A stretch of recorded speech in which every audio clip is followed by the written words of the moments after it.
Good morning, good morning, good morning, good morning world! Apparently meron ano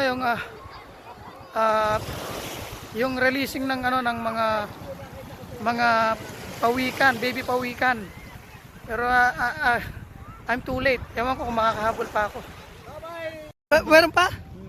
Oh, last.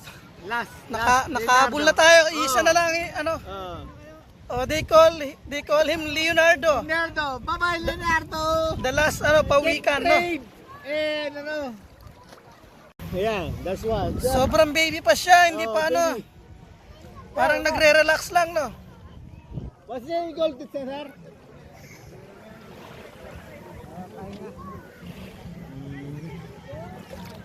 Yan.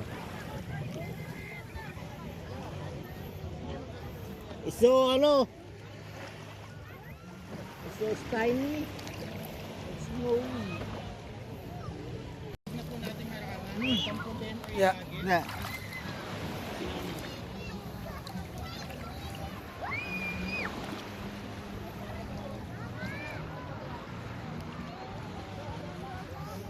Wow. Nag-chill lang siya.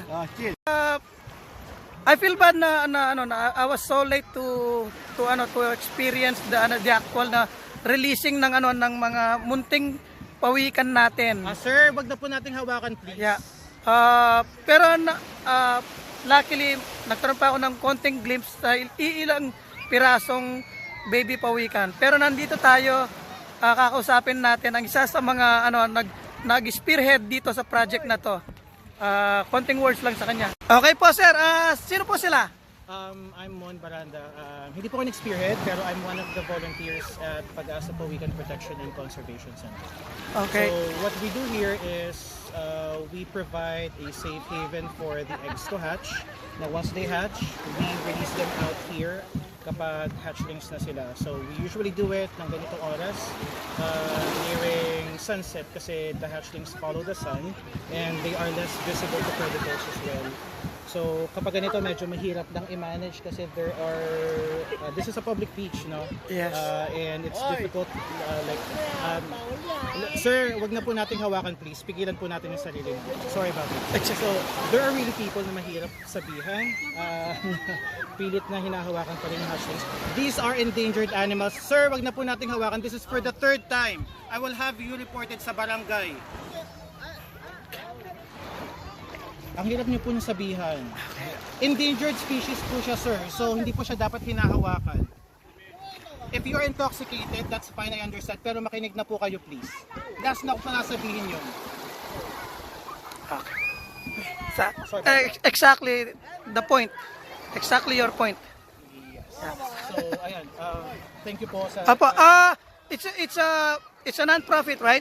It's a non-government organization, non-profit here. And we're located at Barangay Pag-asa. Okay, maraming salamat po sa pagpapawalak nyo.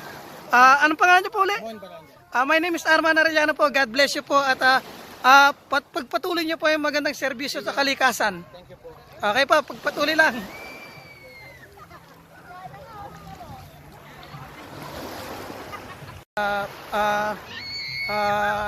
In action talaga itong nakausap natin. Ang hirap nga naman kausapin yung mga kababayan natin na may regulations na hindi pwedeng hawakan yung mga baby pawikan, pero matitigas ang ulo. So nakita nyo naman. Pero kudos sa inyo mga bossing, kudos sa inyo, galing nyo. So once again, nandito tayo sa Bagak, sa Bataan, Bagak, and we were talking to Mon Baranda, one of the volunteers of Pag-asa Pawikan Protection and Foundation. So sabi ko nga well, I was not too late, pero kudos sa kanila, sa grupo nila. Gusto ko silang interviewin lahat, pero Mon was enough to inspire me. Like nakakabilib sila.